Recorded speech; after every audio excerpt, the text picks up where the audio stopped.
지금 이 순간에도 백악관에서는 한 나라의 화폐 가치를 두고 긴급회의가 열리고 있습니다. 세계 최강대국의 대통령이 직접 나서서 그 나라의 환율을 매달 보고하라고 지시했습니다. 달러를 찍어내는 나라, 세계 기축통화를 가진 나라가 왜 작은 나라의 환율에 이토록 신경을 곤두세우는 것일까요? 미국 재무부 관리들은 밤잠을 설치며 그 나라의 원화 가치를 추적하고 있습니다. 월가의 전문가들은 고개를 갸우뚱하고 있습니다. 왜 하필 그 나라인가? 중국도 아니고 일본도 아닌 그 나라. 언론은 이 사실을 제대로 보도하지 않았고 정치인들은 그 의미를 숨기려 했습니다. 하지만 그 기록은 남아 있습니다. 트럼프가 한국 환율을 매달 보고하라고 직접 나선 진짜 이유, 지금부터 공개합니다. 시작하기 전에 아직 구독하지 않으셨다면 구독 버튼 한번 눌러주시고 이 이야기가 끝날 때까지 함께 해주세요. 그리고 오늘 이야기를 들으시면서 대한민국을 응원하고 싶으시다면 댓글에 대한민국 파이팅 한마디만 남겨주시면 큰 힘이 됩니다. 여러분의 한 글자가 이 이야기를 계속 이어가게 만듭니다. 환율이라는 것은 무엇일까요? 쉽게 말해서 한 나라 돈의 가치입니다. 원달러 환율이 1,300원이라면 달러 하나를 사려면 1,300원이 필요하다는 뜻입니다. 환율이 오르면 원화 가치가 떨어지는 것이고 환율이 내리면 원화 가치가 올라가는 것입니다. 왜 환율이 중요할까요? 수출을 많이 하는 나라에게 환율은 생명줄과 같습니다. 환율이 높으면, 그러니까 원화 가치가 낮으면 우리 물건을 해외에서 더 싸게 팔 수 있습니다. 똑같은 자동차를 만들어서 미국에 팔 때 환율이 1,200원일 때보다 1,400원일 때 더 싼 가격에 팔 수 있으니 경쟁력이 생깁니다. 반대로 환율이 낮으면 원화 가치가 높으면 수출품 가격이 비싸져서 경쟁에서 밀릴 수 있습니다. 그래서 수출 대국들은 환율에 민감합니다. 자국 화폐 가치를 적절히 낮게 유지해서 수출 경쟁력을 확보하려는 유혹이 있습니다. 이것을 환율 조작이라고 부릅니다. 미국은 오랫동안 다른 나라들이 환율을 조작해서 불공정하게 무역 이익을 챙긴다고 불만을 품어왔습니다. 특히 중국이 주요 타깃이었습니다. 중국이 위안화 가치를 인위적으로 낮게 유지해서 중국산 제품이 미국 시장을 장악하고 있다는 것이 미국의 주장이었습니다. 미국 재무부는 매년 주요 교역국들의 환율 정책을 분석해서 환율 보고서를 발표합니다. 여기서 환율 조작국이나 관찰 대상국으로 지정되면 그 나라는 미국과의 무역에서 불이익을 받을 수 있습니다. 환율 조작국으로 지정되면 미국 정부와 협상에 들어가야 하고 최악의 경우 관세 폭탄을 맞을 수도 있습니다. 도널드 트럼프 대통령은 환율 문제에 유독 민감한 인물입니다. 그는 첫 번째 임기 때부터 중국, 일본, 한국, 독일 등 미국과 무역 흑자를 기록하는 나라들을 향해 환율 조작 의혹을 제기해왔습니다. 불공정하다, 그들이 환율을 조작해서 미국 노동자들의 일자리를 빼앗아 간다, 이런 주장을 해왔습니다. 트럼프에게 무역 적자는 곧 미국의 손해이고 누군가 미국을 속여서 이득을 취하고 있다는 의미입니다. 그리고 그 누군가를 찾아내서 응징하겠다는 것이 트럼프 무역 정책의 핵심입니다. 그런데 트럼프가 다시 대통령이 되고 나서 이상한 일이 벌어지기 시작했습니다. 재무부의 한국 원화 환율을 매달 보고하라는 지시가 내려온 것입니다. 매달입니다. 다른 나라들은 분기별 또는 반기별로 점검하는데 한국만 매달 보고하라니 이례적입니다. 왜 하필 한국일까요? 중국 위안화나 일본 엔화가 아니라 왜 한국 원화에 이렇게 집중하는 것일까요? 여기에는 숨겨진 이유가 있습니다. 먼저 표면적인 이유부터 살펴보겠습니다. 미국의 입장에서 한국은 꽤 성가신 무역 상대입니다. 한국은 미국과 상당한 규모의 무역 흑자를 기록하고 있습니다. 한국 자동차, 반도체, 가전제품, 철강 등이 미국 시장에 대량으로 수출되고 있습니다. 미국 입장에서 보면 한국의 물건을 파는 것보다 한국에서 물건을 사오는 게 훨씬 많은 상황입니다. 트럼프는 이것을 싫어합니다. 미국이 손해보고 있다고 생각합니다. 트럼프와 그의 측근들은 한국의 원화 가치를 인위적으로 낮게 유지해서 수출 경쟁력을 높이고 있다고 의심하고 있습니다. 한국 정부와 한국은행이 외환 시장에 개입해서 원화 가치가 오르는 것을 막고 있다는 것입니다. 원화가 달러 대비 약세를 유지하면 삼성 반도체, 현대자동차, LG 가전제품 등 한국산 제품들이 미국에서 더 싸게 팔릴 수 있습니다. 미국 기업들과의 경쟁에서 유리해지는 것입니다. 트럼프는 이것을 불공정하다고 봅니다. 물론 한국 정부는 환율 조작을 부인합니다. 한국은행과 기획재정부는 외환 시장에 개입하는 경우가 있지만 이것은 급격한 환율 변동을 완화하기 위한 스무딩 오퍼레이션이지 특정 방향으로 환율을 유도하려는 것이 아니라고 설명합니다. 시장의 쏠림 현상을 방지하기 위한 것이지 원화 약세를 유도하려는 것이 아니라는 입장입니다. 국제통화기금 IMF도 한국의 외환 정책이 적절하다고 평가해왔습니다. 하지만 트럼프는 이런 설명을 믿지 않습니다. 뭔가 있다, 한국이 뭔가를 숨기고 있다고 생각합니다. 그래서 매달 보고하라는 지시가 내려온 것입니다. 한국 원화의 움직임을 촘촘하게 감시하겠다는 의도입니다. 원화가 급격히 약세로 가면 그것을 근거로 한국을 압박할 수 있습니다. 환율 조작국 지정을 위협 카드로 사용할 수 있습니다. 관세 인상을 정당화할 수 있습니다. 한마디로 한국을 옥죄려는 것입니다. 하지만 이것이 전부일까요? 트럼프가 한국 환율에 이토록 집착하는 데는 더 깊은 이유가 있습니다. 표면적인 무역 적자 문제만이 아닙니다. 트럼프는 비즈니스맨 출신입니다. 그는 상대방이 가진 핵심 카드가 무엇인지 파악하고 그것을 압박해서 협상에서 유리한 위치를 차지하려 합니다. 한국의 핵심 카드는 무엇일까요? 반도체입니다. 그리고 반도체 산업의 경쟁력은 환율과 밀접하게 연결되어 있습니다. 삼성전자와 SK하이닉스는 세계 메모리 반도체 시장의 절대 강자입니다. 메모리 반도체, 그러니까 디램과 낸드 플래시 시장에서 한국 기업들의 점유율은 압도적입니다. 세계에서 사용되는 메모리 반도체의 대부분이 한국에서 만들어집니다. 이것은 미국에도 예외가 아닙니다. 미국의 데이터 센터, 스마트폰, 컴퓨터, 자동차에 들어가는 메모리 반도체 상당수가 한국산입니다. 애플 아이폰에도 삼성 반도체가 들어갑니다. 테슬라 전기차에도 한국산 반도체가 들어갑니다. 엔비디아 AI 칩을 구동하는 고대역 폭메모리 HBM은 SK하이닉스가 세계 시장을 장악하고 있습니다. 트럼프 행정부는 반도체 공급망 확보에 사활을 걸고 있습니다. 미중 기술 전쟁이 격화되면서 반도체는 단순한 부품이 아니라 전략 물자가 되었습니다. 첨단 반도체를 확보하지 못하면 AI 경쟁에서 뒤처지고 군사력에서도 밀리며 경제 전반이 타격을 받습니다. 미국은 자국 내 반도체 생산을 늘리려고 CHIPS 액트를 통해 수백억 달러의 보조금을 투입하고 있습니다. 인텔, TSMC, 삼성전자의 미국 내 공장을 짓도록 유도하고 있습니다. 그런데 문제가 있습니다. 미국이 아무리 노력해도 단기간에 한국을 따라잡기 어렵습니다. 반도체 제조는 수십 년에 걸쳐 축적된 기술과 노하우가 필요한 분야입니다. 삼성전자와 SK하이닉스가 가진 공정 기술, 수요 관리 능력, 숙련된 엔지니어 집단은 하루아침에 폭주할 수 없습니다. 미국 기업 인텔은 첨단 공정에서 삼성이나 TSMC에 뒤처져 있습니다. 미국이 반도체 굴기를 외쳐도 한국산 반도체에 의존하는 상황은 당분간 계속될 수밖에 없습니다. 트럼프는 이 상황이 불편합니다. 미국의 핵심 기술에서 한국에 의존하고 있다는 사실이 마음에 들지 않습니다. 그래서 한국을 압박할 카드를 찾고 있습니다. 환율이 그 카드가 될 수 있습니다. 한국 환율을 문제 삼아 압박하면 한국 정부와 기업들을 협상 테이블로 끌어올 수 있습니다. 삼성전자와 SK하이닉스에게 미국 내 투자를 더 늘리라고 요구할 수 있습니다. 미국의 더 좋은 조건으로 반도체를 공급하라고 압박할 수 있습니다. 환율은 그 자체가 목표가 아니라 더 큰 것을 얻기 위한 지렛대입니다. 이재용 삼성전자 회장은 이 상황을 예의주시하고 있을 것입니다. 삼성전자는 이미 미국 텍사스에 대규모 반도체 공장을 짓고 있습니다. 하지만 트럼프는 더 많은 것을 원합니다. 더 큰 투자, 더 많은 일자리, 더 첨단 기술의 이전. 이재용 회장으로서는 미국 정부의 압박과 기업의 이익 사이에서 균형을 잡아야 하는 어려운 상황입니다. 최태원 SK그룹 회장도 마찬가지입니다. SK하이닉스는 미국 인디애나의 AI 메모리 공장 건설을 발표했지만 트럼프는 이것으로 만족하지 않을 것입니다. 환율 압박의 또 다른 타깃은 한국 자동차입니다. 현대차와 기아는 미국 시장에서 선전하고 있습니다. 특히 전기차 부문에서 현대차 그룹의 약진이 두드러집니다. 아이오닉, EV 시리즈 등 한국산 전기차가 미국에서 인기를 끌고 있습니다. 트럼프는 이것도 마음에 들지 않습니다. 미국 자동차 산업을 부흥시키겠다는 것이 트럼프의 공약입니다.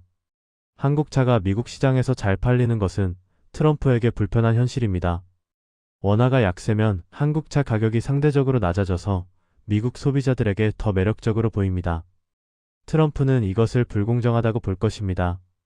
한국이 환율을 조작해서 자동차를 싸게 팔고 있다고 주장할 수 있습니다. 환율을 빌미로 한국 자동차에 추가 관세를 매기겠다고 위협할 수 있습니다. 정의선 현대차그룹 회장은 이런 압박을 의식해서 미국 조지아주에 대규모 전기차 공장을 짓고 있습니다. 미국에서 만들어서 미국에서 팔면 환율 문제나 관세 문제에서 자유로워질 수 있기 때문입니다. 트럼프의 환율 압박에는 정치적인 계산도 깔려 있습니다. 트럼프의 핵심 지지층은 미국 러스트벨트의 제조업 노동자들입니다. 자동차, 철강, 기계 등 전통 제조업에 종사하는 백인 노동자들이 트럼프의 열성 지지자들입니다. 트럼프는 이들에게 일자리를 되찾아주겠다고 약속했습니다. 외국 기업들이 불공정하게 경쟁해서 미국 노동자들의 일자리를 빼앗아 갔는데 내가 그것을 바로잡겠다는 것이 트럼프의 메시지입니다. 한국은 그 불공정한 외국의 대표 주자로 지목되기 좋은 대상입니다. 한국 기업들이 미국에 많이 수출하고 있고 미국과 무역 흑자를 기록하고 있습니다. 환율 조작 의혹까지 붙이면 이야기가 완성됩니다. 트럼프는 지지층에게 보여줄 수 있습니다. 봐라, 내가 한국을 압박하고 있다. 한국이 환율을 조작해서 미국 노동자들을 힘들게 했는데 내가 그것을 감시하고 있다. 이것은 정치적 퍼포먼스이기도 합니다.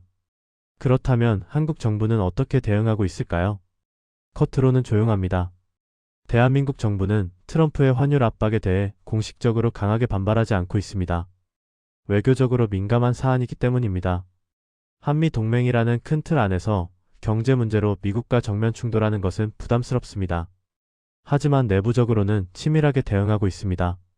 기획재정부와 한국은행은 환율 정책의 정당성을 설명하는 자료를 준비하고 있습니다.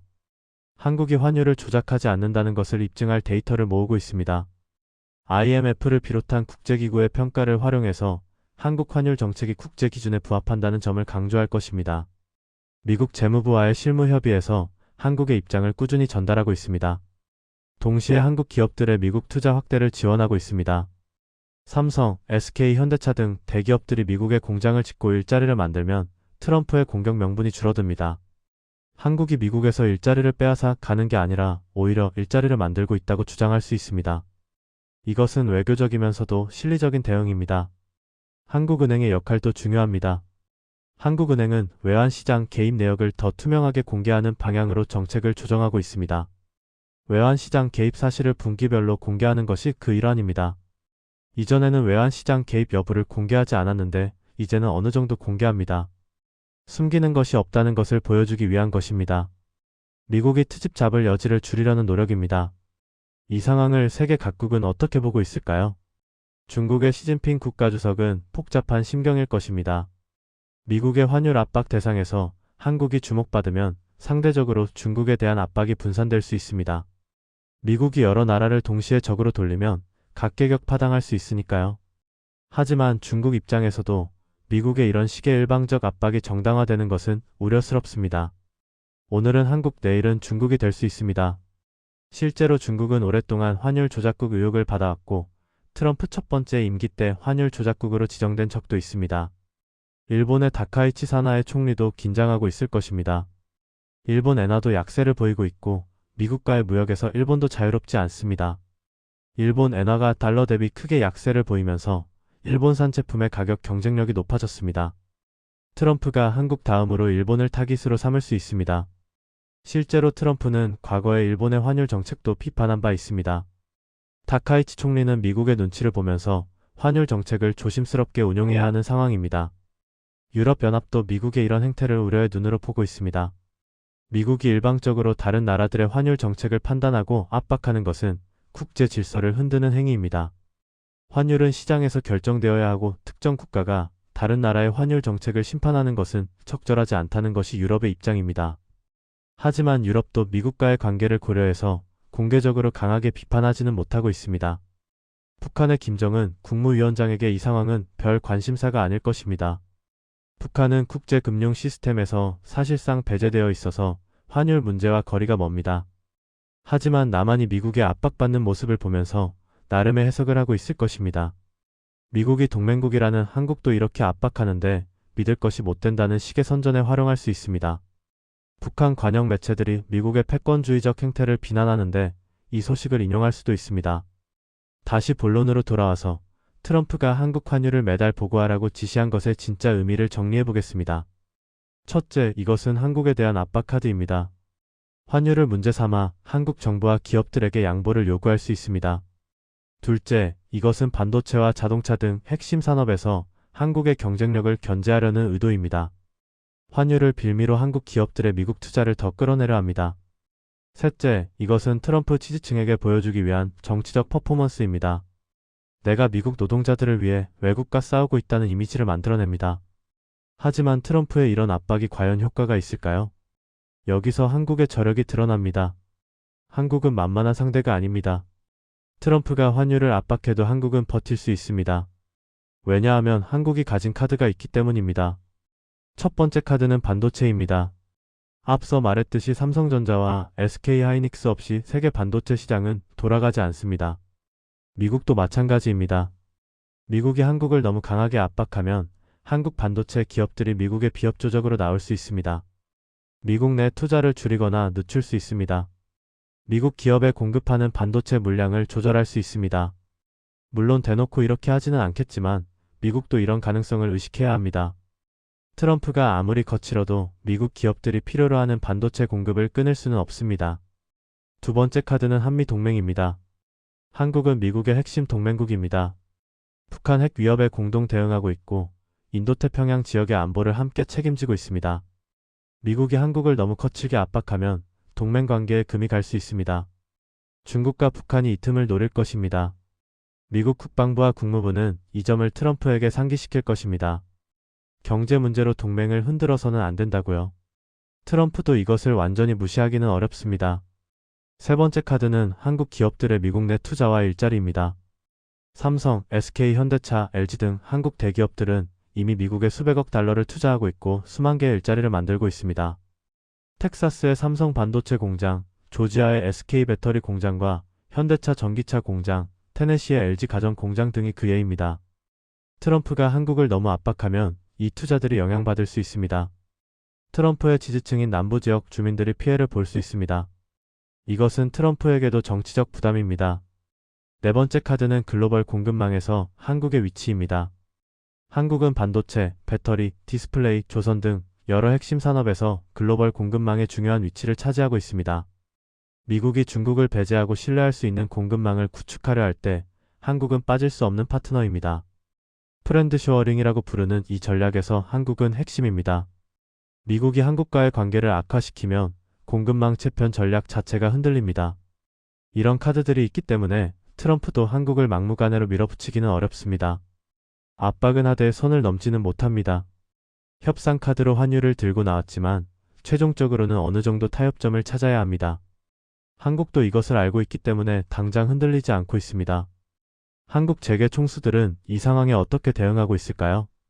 이재용 삼성전자 회장은 미국 투자를 계속 확대하면서도 회사의 이익을 지키는 균형점을 찾고 있습니다. 텍사스 반도체 공장 투자를 계획대로 진행하면서 미국 정부와의 관계를 관리하고 있습니다. 동시에 한국 내 시설 투자도 병행해서 핵심 기술과 인력이 한국에 남아있도록 하고 있습니다. 모든 것을 미국에 주지는 않겠다는 것입니다. 최태원 SK그룹 회장은 AI 반도체 시장의 핵심 플레이어로서 미국과의 관계를 전략적으로 활용하고 있습니다. SK하이닉스의 HBM은 엔비디아, AMD 등 미국 AI 칩 기업들의 필수적입니다. 미국의 SK하이닉스 없이 AI 패권 경쟁을 할 수 없습니다. 이 위치를 활용해서 미국 정부와 좋은 관계를 유지하면서도 과도한 양보는 하지 않으려 합니다. 정의선 현대차그룹 회장은 미국 시장 공략과 리스크 관리를 병행하고 있습니다. 조지아 전기차 공장 투자를 통해 미국 현지 생산 비중을 높이고 있습니다.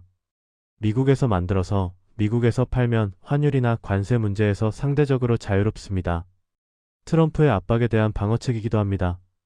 구강모 LG그룹 회장도 미국 투자를 확대하고 있습니다. LG에너지솔루션은 미국에서 배터리 공장을 운영하고 있고 추가 투자도 검토 중입니다. LG전자의 가전 공장도 미국에서 가동 중입니다. 한국 기업들이 미국에서 만들고 미국인을 고용하고 있다는 사실은 트럼프의 공격을 막는 방패가 됩니다. 신동빈 롯데그룹 회장도 미국 사업에 관심을 기울이고 있습니다. 방시혁 하이브 의장이 이끄는 K-팝 산업도 미국에서 큰 성공을 거두고 있는데 이것도 넓은 의미에서 한미 경제관계의 일부입니다. BTS를 비롯한 K-팝 아티스트들이 미국에서 벌어들이는 돈과 그들이 만들어내는 문화적 영향력은 한국의 소프트 파워입니다. 결국 트럼프의 환율 압박은 한미 간의 복잡한 역학관계 속에서 이해해야 합니다. 미국은 한국을 압박하고 싶지만 너무 세게 밀어붙일 수는 없습니다. 한국은 미국의 압박에 버텨야 하지만 정면 충돌은 피하고 싶습니다. 양측 모두 상대방이 필요합니다. 이 복잡한 게임에서 한국은 나름대로 잘 버티고 있습니다. 트럼프가 매달 환율을 보고하라고 지시한 것은 한국에 대한 관심과 견제의 표현입니다. 그만큼 한국이 중요하다는 뜻이기도 합니다. 중요하지 않은 나라는 이렇게 신경 쓰지 않습니다. 트럼프가 한국 환율에 집착하는 것은 역설적으로 한국의 경제적 위상이 높아졌다는 증거입니다. 세계 최강 대국의 대통령이 우리 돈 가치를 매달 체크한다니 생각해보면 대단한 일입니다. 시니어 시청자 여러분, 여러분이 젊었을 때 한국은 미국의 원조를 받는 가난한 나라였습니다. 미국이 주는 대로 받고 미국이 시키는 대로 해야 했습니다. 환율? 그런 것은 신경 쓸 여유도 없었습니다. 하지만 지금은 다릅니다. 미국 대통령이 한국 환율을 걱정합니다. 한국 기업들의 투자를 유치하려고 경쟁합니다. 한국 반도체 없이는 미국 경제가 돌아가지 않습니다. 세상이 바뀌었습니다. 여러분이 바꾼 것입니다. 대한민국은 소리를 높이지 않았습니다.